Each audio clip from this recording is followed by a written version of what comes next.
সেপ্টেম্বরের শুরুর দিকে দেওয়া হবে টাইফয়েড টিকা।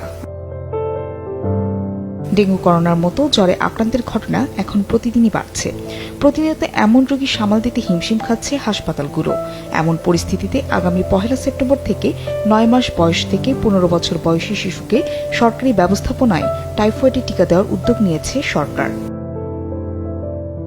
সম্প্রসারিত টিকাদান কর্মসূচি EPI programme manager Abul Fazal Mohammad Shahabuddin Khan জানান, সেপ্টেম্বরের প্রথম দিকে এই টিকা দেওয়া হবে। তবে টিকা পেতে হলে প্রত্যেক শিশু 17 ডিজিটের ডিজিটাল জন্ম নিবন্ধন সনদ থাকতে হবে বলেও জানানো হয়।